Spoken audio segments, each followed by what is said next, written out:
పనులు చేయడానికి లంచం తీసుకోవడం కానీ పనులు అయ్యే పనుల్లో పర్సెంటేజ్ తీసుకుంటారని మీ ఇష్టం. దేనికి డెవలప్మెంట్ యాక్టివిటీ ఏదైనా మీ ఇష్టం చెప్తున్నా.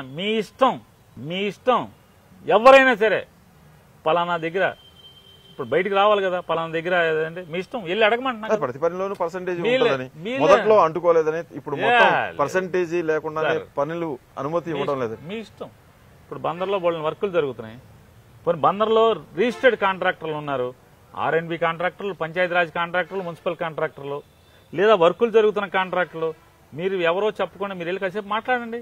రాజకీయ నాయకుడు మీరు చెప్తున్నంత స్వచ్ఛంగా ఉండగలుగుతాడా? నేను ఉంటున్నాను. పర్సెంటేజ్ తీసుకోకుండా నేను ఉంటున్నా అని చెప్తున్నా. నాని గురించి చిన్న మరక చెప్పినా, నానికి మేము డబ్బులు ఇచ్చామని చెప్పాను.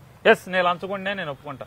మీరు వచ్చి చంద్రశేఖర్ గారు వచ్చి ఏమండి పలానా ఆయన్ని అడిగాను, నేను నాతో చెప్పాడండి, నానికి ఇచ్చాము, ఇవన్నీ మావులేనండి ఇచ్చామండి అని అన్నాడండి అంటే ఎస్ నేను తిన్నానని అంగీకరిస్తాను. మీ ఇష్టం. జోగి రమేష్ ని ఒంటరివాడిని చేసినట్టేనా? ఎందుకు ఒంటరివాడింది? పార్టీ జగన్ మొత్తం ఎంత ఉన్నాం. మంత్రి అయిన తర్వాత మచిలీపట్నంలో వేలు పెడితే ఊరుకుంటారా? పేరునాని మచిలీపట్నం ఎవరు నియోజకవర్గం వాళ్ళే ఎందుకు వేలు పెడతాడు? మంత్రి అయిన తర్వాత అలాగా నేను మంత్రిగా ఉండి పెడలను వేలు పెట్టాను. మీరు పెట్టలేదు, ఆయన పెట్టాడని కదా మీ కోపం? నాకు కోపం అండి. నా తమ్ముడు అతను.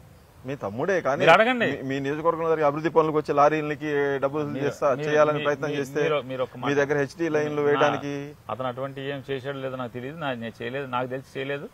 అవి చేస్తున్నాడని చెప్పేసి మిగతా మీ ఈ పార్లమెంట్ లో ఉన్న మిగతా ఎమ్మెల్యేలందరితో కలిసి మీరంతా ఒకటైపోయి అతను ఒక్కడనే చేశారని తప్పు మాట్లాడుతున్నారు. జోగి రమేష్ అనేవాడు మా తమ్ముడే. మీరు అతన్ని అడగండి. ఏ రోజు అతను ఒంటరివాడి కాదు, మేమందరం అతనికి అండగా ఉన్నాం. అతను మా మనిషి, మా తమ్ముడు, మా కుటుంబం, మేమంతా జగన్ కుటుంబం. మంచిగానే ఉంటారు కానీ మంచిగానే ఎర్త్ పెడతారు మీరు అని.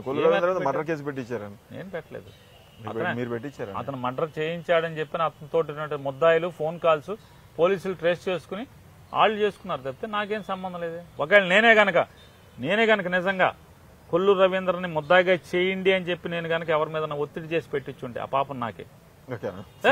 నేను దేవుడిని నమ్ముతాను. అంతేనా? నేను దేవుడిని నమ్ముతాను ఖచ్చితంగా. అటువంటిది కనుక నేను అది జరిగితే నా ప్రోద్బలంతో అతను ముద్దాయిగా వచ్చి ఉంటే కనుక ఖచ్చితంగా ఆ పాపం నేను అనుభవిస్తాను. బాలశౌరిని వెళ్ళగొట్టారా వెళ్ళిపోయారా? దూకేశాడు, మీరే చూశారుగా. దూకేసేలాగా చేశారని విన్నాం. ఎందుకు చేస్తారు దూకేసేలాగా? ఎందుకు దూకుతాడు? పోత క్రియేట్ చేసేసి పార్టీలో ఉండలేని పరిస్థితిని క్రియేట్ చేశారని. ఒక్కపోతే ఏంటంటే 7 ఎమ్మెల్యేలు ఉన్నారు, నా ఒక్కరితో లేకపోతే అయిపోతుంది. మిగతా అంతా ఏసీయే కదా. మీరే కదా అక్కడ అడుగు పెడితే ఊరుకోనంది. నా ఒక్కరితో అడుగు పెడితే అంటే సరాసరి ఎట్టా పెడతావు? నేను దైవమాంస సంబుద్ధుడు ఏంటి? ఒక పార్టీ మీద గెలిచావు, ఏ రోజన్నా ఇక్కడికి వచ్చి ఓటు ఎవరన్నా అడిగావా? జగన్మోహన్ రెడ్డి గారు రావాలన్నా ఇక్కడ పార్టీ వాళ్ళకి చెప్తాడండి నేను వస్తున్నానని. ఆయన సపరేట్ దుకాణం వస్తున్నానని చెప్తాడు జగన్మోహన్ రెడ్డి గారు కూడా. నాని బందరు వస్తున్నాను పలానా తారీఖున, నేను వెంటనే మా క్యాడర్ కార్యకర్తలందరినీ కూర్చోబెట్టి జగన్ వస్తున్నాడు పలానా తారీఖు బందరు వచ్చాను చెప్తాను. ఇప్పుడు నేను ఏదైనా గ్రామంలో ఎమ్మెల్యేగానో మంత్రిగా ఉన్నప్పుడు గ్రామంలోకి వెళ్ళాలంటే ఖచ్చితంగా అక్కడ ఉన్న పార్టీ జెండా మోసే ప్రతివాడికి నేను వస్తున్నానని చెప్పి వెళ్తాం, చెప్పాలి అది. అంతేగాని నేను ఒక తెలుగుదేశం వాడిని తీసుకుని ఆ పేటలోకి ఆ ఊళ్ళోకి వెళ్ళిపోతానంటే పార్టీ వాళ్ళు ఊరుకుంటారండి. పేరు నాని కూడా ఊరుకోరు. ఎందుకు ఊరుకుంటారు? ఆయనకంతటా ఆయన ఇలా క్రియేట్ చేసుకుని వెళ్ళిపోయాడంటారా? నా ఒక్కరితో ఇంకా 6 బాగున్నాయి కదా, 6 ఏసీలే కదా. ఇక్కడే ఒక్కపోతే ఇక్కడే కరెంట్ లేదు, ఇక్కడే వేడిగా ఉంది. మిగతా చోట్ల 6 చోట్ల ఏసీయే కదా ఫుల్గా. నేను చేయించలేదు, చేయటం ధర్మం అని చెప్పి నేను అంటాను. కరెక్ట్, అది చేయటం కరెక్ట్. ఎవరినైనా కరెక్ట్ చేయాలి. నా కోసం ఎందుకు వెళ్ళిపోతాడు? విపరీతమైన మోజు ఏదో ఉంది, ఆ మోజు కోసం పోయి ఉంటాడు. నా కోసం ఎందుకు వెళ్తాడు? అంతేనా? అంతే. లేదా ఇక్కడ సీట్ రాదు అనుకున్నాడేమో, ఉంటే సీట్ రాదు అనుకో వెళ్ళిపోయాడేమో. ఎందుకు వెళ్ళిపోయాడు అతనికి తెలియాలి. వెళ్ళిపోతాను. Okay sir, thank you.